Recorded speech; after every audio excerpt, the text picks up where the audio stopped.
Good day to each and everyone, ladies and gentlemen. Welcome sa Chapter 4 ng ating subject na Introduction to Criminology. No, at ang ating pag-aaralan dito po sa unang video presentation para sa Chapter 4 ay tungkol sa law. No? It is about law and of course the sociology of law. Okay? So, kung ready na kayo, let us proceed to the first slide. Okay? So, bakit importante ang batas? Kung ito ipapaliwanag natin mamaya-maya lamang. Ano? So, the study of sociology of law as one of the branches of criminology, ladies and gentlemen, is an attempt at scientifically analyzing the condition under which criminal laws evolve. Pag-aaralan po natin dito paano po nag-umpisa ang isang batas, saan po ito galing, ano po ang reaksyon ng community kapag yung batas ay nag-took effect. Diba? Yan. So, pagka kasi ang batas ay naipasa, at ito po yung nag-took effect, at once na yung pong mga specific acts na andun po yung na-violate, then yung pong violation ng pong batas, ang tawag po natin ay crime. Okay? Ayan, so napaka-importante po ng pag-aaral tungkol po sa batas, saan po ito nag-umpisa, no? Saan po ito galing, ano yung iba't ibang klase ng batas. Okay? Ayan, because there is no crime when there is no law punishing such. Okay? Kaya napaka-importante po na dapat po malaman kung ano po ang law before we will discuss what is crime, of course. Okay, so let us start this by this Latin maxim. No? Ano yung Latin maxim na ito? Ito po yung isa sa paborito kong Latin maxim. Ito po yung tinatawag na nolum crimen, nulla poena sine lehe. No?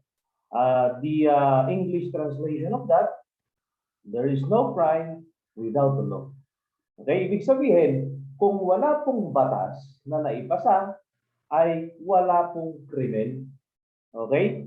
Yan. So kung tatanggalin lahat ng batas, edi wala pong krimen. Diba? There is no crime when there is no law punishing such.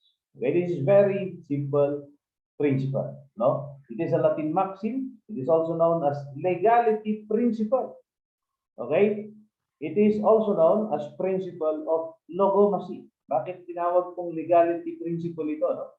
Because you cannot arrest a certain person if he committed an act which is not present under any criminal law.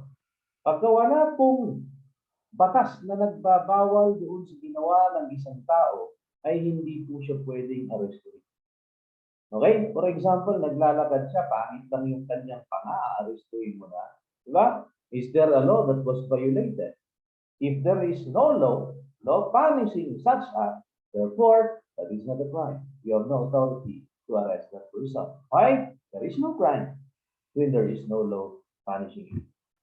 Okay, kung walang batas na nagbabawal sa isang gawain, yung pong ginawa ng isang tao na yun ay hindi po krimen. Tandaan niyo po yan, no? Nolum crimen, nulla poena sine lehe. This is very important Latin maxim. It is called as legality principle. It is a basic principle that we should know about the connection of law and crime.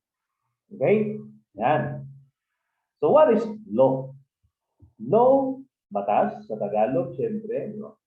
So it is a binding custom or practice of the community. Okay, ito po yung naipasa para pagbigtis-bigtisin yung pong custom, no? Yung pong practice ng komunidad.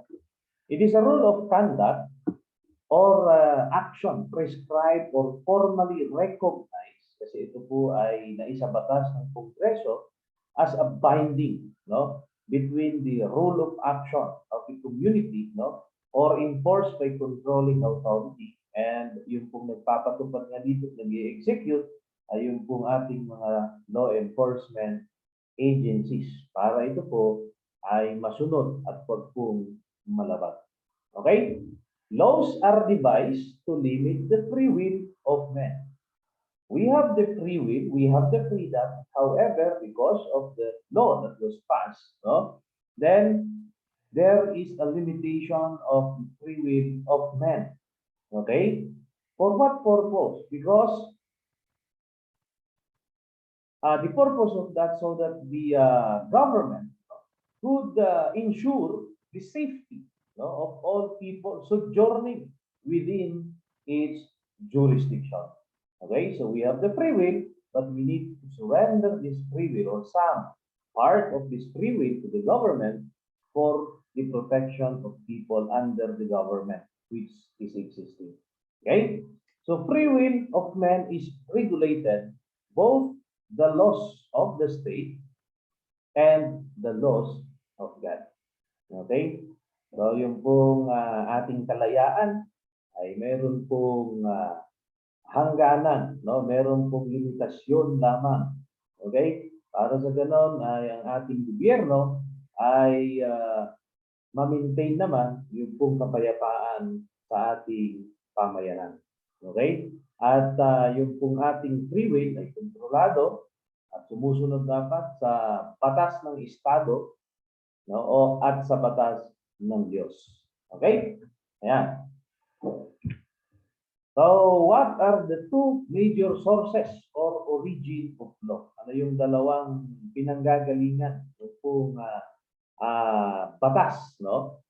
So, the two major sources or origin of law includes common law, and the second one is statutory law. Okay? So, ano nga ba ang common law? Common law is body of customs, or these are precedents and traditions that develop over time without formal legislative action. So ito po ay hindi po na isa batas, subalit ito po ay naging kaugalian na ito ang tama. Yan po yung common law. Okay? For example, nung unang panahon, ang nag-i-exist lang po na ginawa ng Diyos ay lalaki at babae. Okay? Beyond that, okay, yung po'y considered as an abnormal na. So kung meron noon na transgender, so yan po ay hindi katanggap-tanggap noon nung unang panahon. That is the common law. Kapag ka ikaw po ay nakipagkantutan at hindi ka pa po ikinakasal, no, that is also a violation of common law. Diba? Yan. So, that is common law. O common to all jurisdiction as basis of good moral behavior. So, ito po ay basihan ng moralidad, no, ng isang tao, ng magandang asal, yung pong common law. Then the second one is statutory law, includes those acts or omission defined as crimes through legislative process. So, pagka sinabi natin statutory law, these are the statutes that was passed by the Congress which prohibits acts, no, or enumerates the omission which considered, no, acts as crime. Okay? So yung pong mga naisabatas sa pamamagitan ng legislative process, ang tawag po doon ay statutory law. Law which is made by the state, no? Statute. Okay?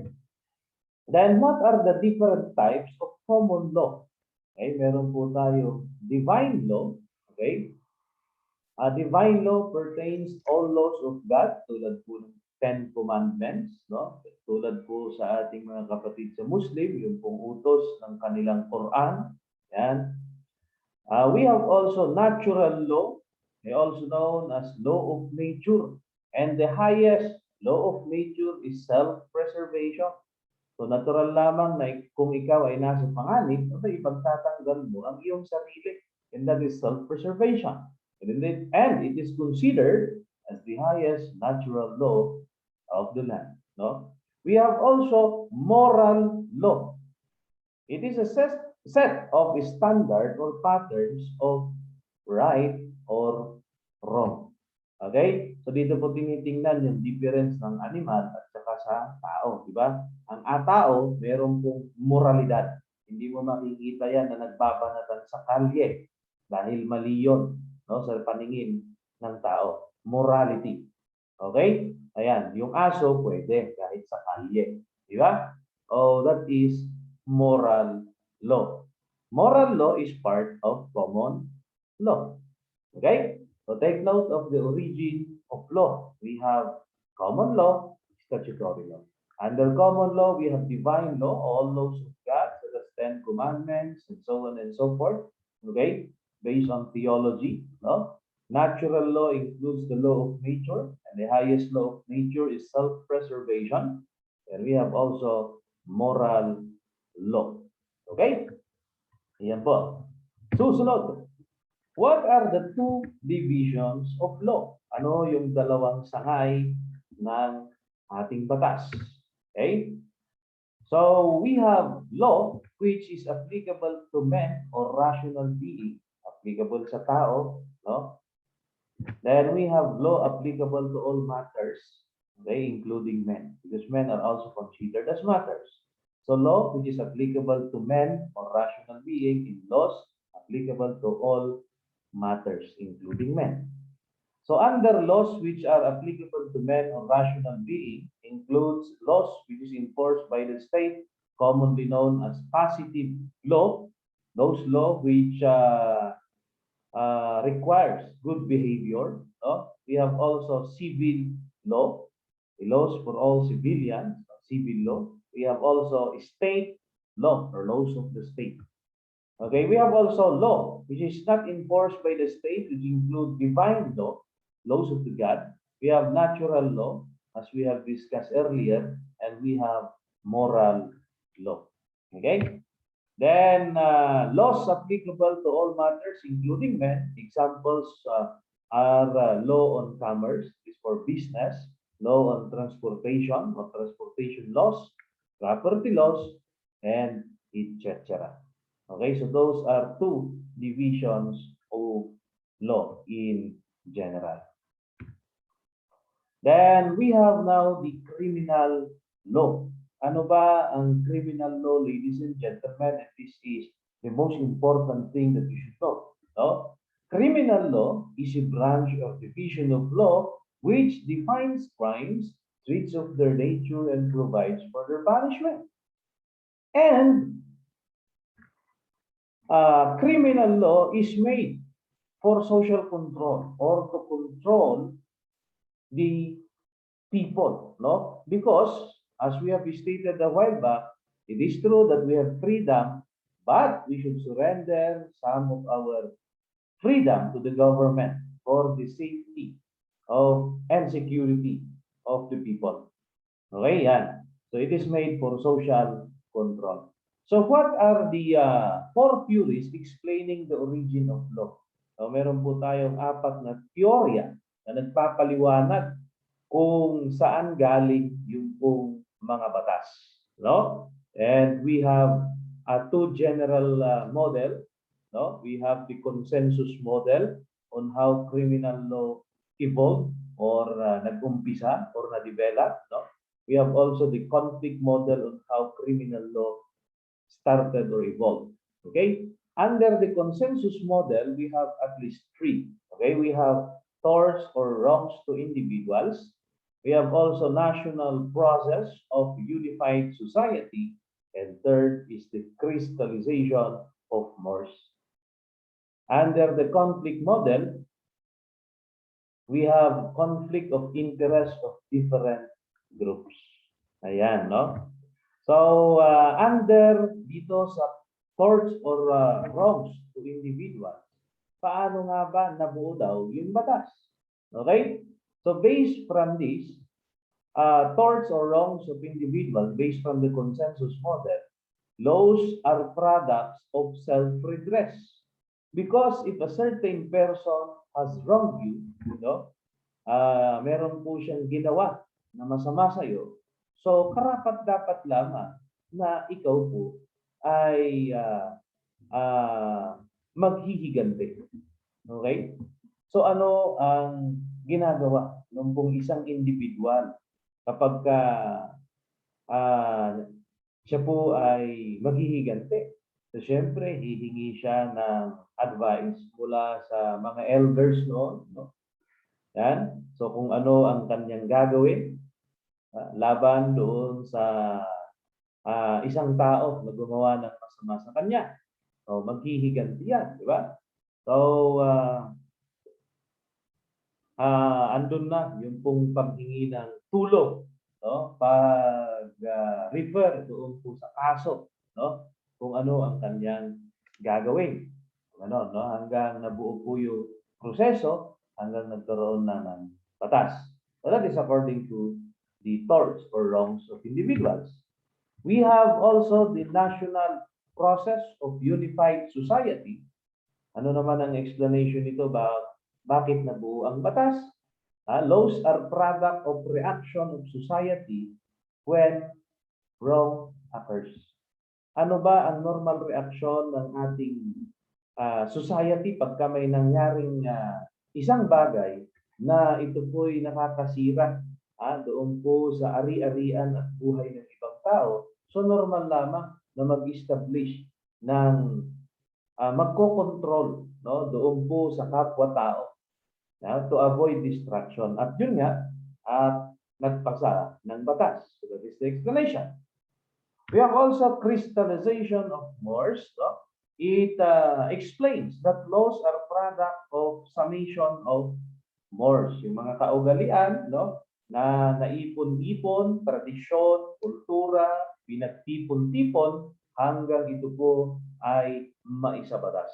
Okay? So doon po nag-umpisa yung batas. Sabi naman ng crystallization of mores under the consensus or agreement model. Okay?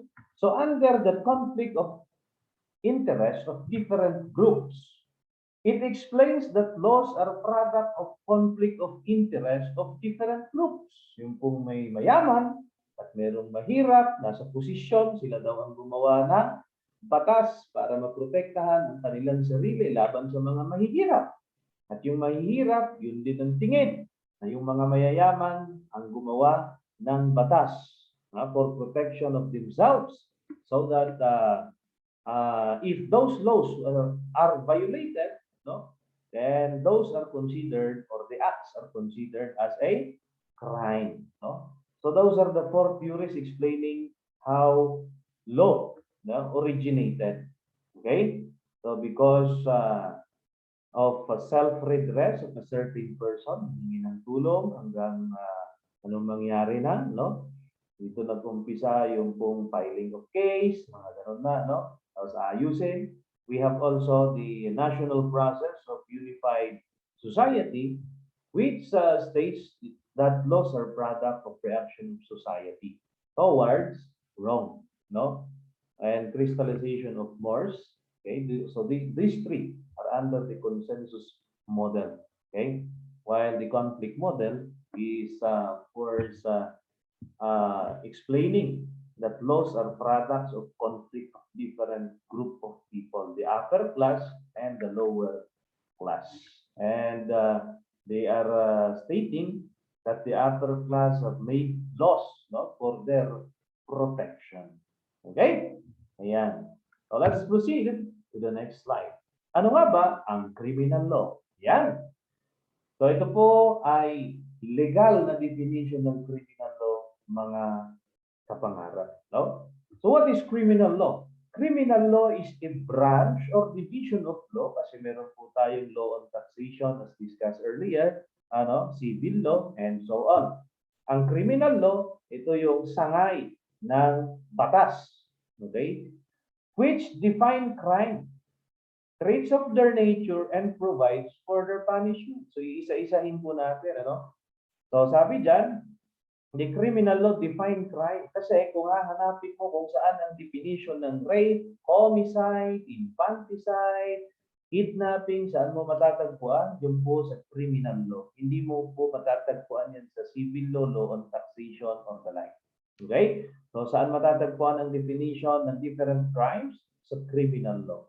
saan mo matatagpuan ang different elements of crime sa criminal law? Because the criminal law treats the nature of every crime. It provides for the specific elements of crime. It provides for element of murder. Kailan natin masasabing murder? Kailan natin masasabing theft? Kailan masasabing robbery? No? So it treats of the nature of crime for the reason that it provides for the specific element of the crime. No? And last but not the least, it provides for their punishment because the specific punishment for the crime is already enumerated in the criminal law. So tatandaan niyo po kung ano ang nagagawa ng criminal law. It defines the crime, it treats of their nature, and provides for their punishment. Okay? So it is one of the branches of law which define crime, treats of their nature, and provides the punishment. That is the definition of criminal law under our revised penal code. Okay? The term criminal law is also sometimes referred to as penal law because it provides penalty for every violation of the law.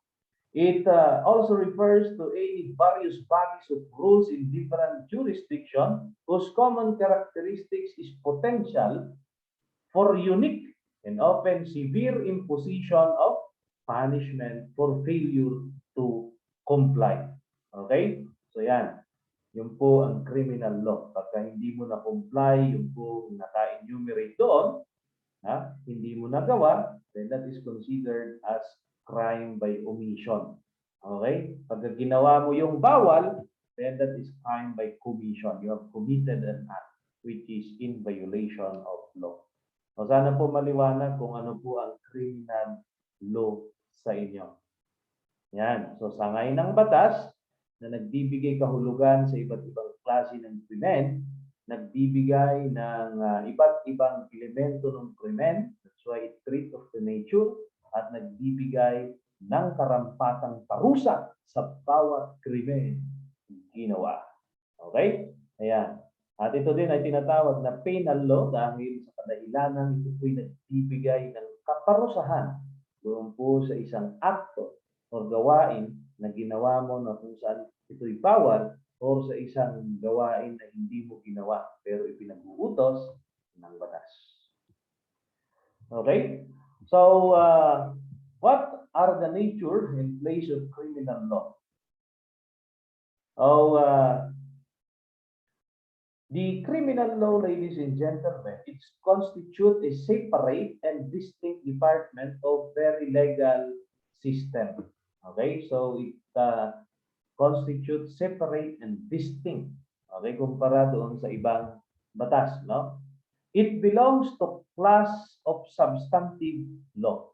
Oh, it is passed by the Congress, no? Or it is passed by the lawmaking bodies. It's called substantive, no? It is classified as substantive because it is concerned with the rights and duties and the punishment of violation. Second, it does not deal with procedure. Okay, kasi yung procedure nasa procedural due process, it is substantive because it enumerates the acts which are considered as a crime. No? That's why it is called substantive. Violation of these rights are considered injurious to the state. That's why if the case was being filed entitled on this Republic of the Philippines because of if a certain person committed a crime, then that is injurious to the state, or the act of that person is injurious to the state. Not only a single person, but it is injurious to the state. No?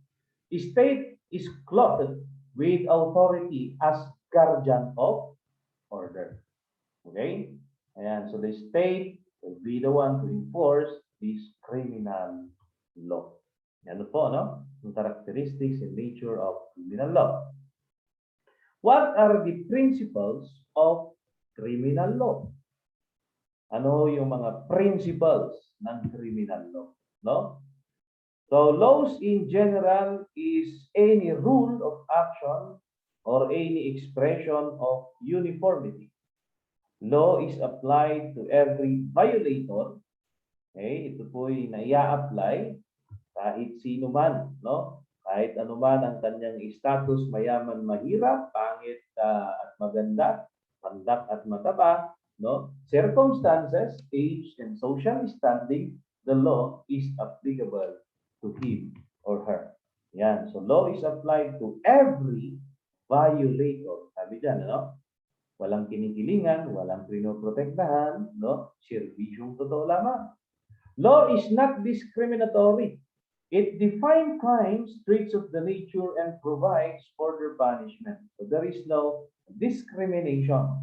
Okay? Ano man ang lahi mo, ano man ang status mo sa buhay, okay? Ikaw man ay walang pera katulad ko, then pagka nag-violate ka, ay wala pong kinikilingan pong batas. Okay? So what are the characteristics of criminal law? Ito po ay napaka-importante po sa ating pag-aaral. No? Yan. Ano yung characteristics ng criminal law?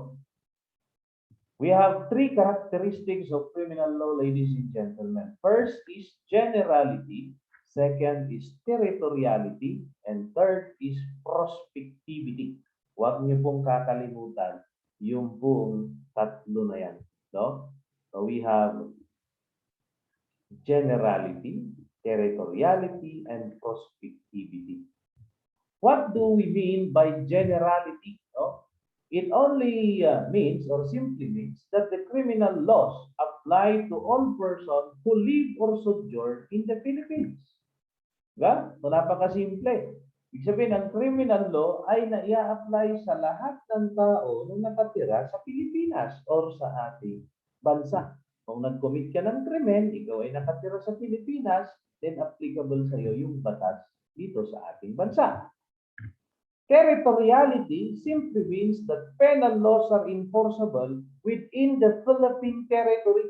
Ibig sabihin, kahit Chinese yung nag-commit ng krimen, kahit na Japanese, Amerikano, no? If the crime was committed here in the Philippines, then the case should be filed in the Philippines and the act should be punished here in the Philippines. No? Yan. So penal laws are enforceable within the Philippine territory to include some of the extra territories, no? For extraterritorial part of our country. Okay? Yan. For example, no, yung pong eroplano na nakalapag sa Japan, no, airport, pero yung pong krimen ay hindi makaka-apekto doon po sa security ng Japan, then the case should be tried here in the Philippines. Yan. So, that is territoriality. No? So, kung nangyari sa Pilipinas, kailangan dito po sa Pilipinas tingin yung kaso. Dito nangyari no? So, territoriality. Prospectivity simply means the law shall not apply to commission or acts committed before its effectivity, except when the law provides for its retroactive effect and provided it is favorable to the accused unless the accused is habitually delinquent. So napaka-simple yung paliwanag niya, pero mas simplihan po natin. Ang batas ay paabante. Ibig sabihin, hindi po pwedeng parusahan ng batas yung mga acts na nangyari bago nag-took effect yung batas. Okay? Yan. So, paabante ang batas. Example, yung pong kaso ni Hayden Co. No? So, that is one of the basic example. Yung pong video voyeurism. Okay? Bago nagkaroon po ng anti-photo and video voyeurism, bago, no? Nag-video si Hayden Co. So, paparusahan mo ba, no? Yung pong isang krimen na nangyari na noon 1999, ito po'y noon hindi pa siya krimen. Kaso may bagong batas na ipinasa noong 2000. No, 2000 nag-took effect yung batas na nagbabawal doon sa isang gawain. Okay, kung nangyari yung gawain noong 1999, hindi pwedeng parusahan yung pong nag-commit noon. Kasi wala pang batas noon na nagbibigay parusa doon po sa isang gawain. So in short, ang batas paabante. Okay, paabante ang application, no? So meaning to say, lahat ng mangyayari na nung nag-took effect, yun ang punishable. Pero hindi po pwedeng paatras, maliban na lamang kung ito ay pabor sa akusado. So may exemption, ano? Pwedeng aatras yung batas. Tinatawag nating retroactive. No? So pwedeng paatras kung ito'y pabor sa akusado. Pero daan lahat ng batas ay prospective, paabante. Okay? Meaning, yung batas ay hindi po niya pwedeng parusahan nung nangyari noong panahon na ito ay hindi pa naipapasa. Okay? So sana maliwanag po yun, ano? So, pwede lamang makaapekto yung batas doon po sa isang tao kung ito'y pabor sa akusado. Ha? So, tatandaan niya, paabante. Okay? Lahat ng batas. No? So, kung may nangyari noong 1999, 2000 na ipasa yung batas, hindi pwedeng i-punish yung pong nangyari noong 1999 kasi nung nangyari yon, wala pa yung batas. Sabi nga natin, nollum crimen nulla poena sine lege. Pag wala pang batas noon na nagbabawal doon sa isang gawain, yung ginawa ng tao na yon hindi pa considered as crime. Take note of that. So those are the characteristics of criminal law. Okay? So I hope that you have learned something from this simple video presentation, ladies and gentlemen. At kung meron kang natutunan, ay huwag kalimutang mag-subscribe at i-click yung bell button. I-click mo na rin yung all para ma-update ka kung meron tayong bagong videos. Maraming salamat sa inyong pagkikinig muli. Ito po ang inyong abang lingkod, Sami Bingwasan Istoke, para sa subject na Introduction to Criminology. Thank you very much and God bless you all.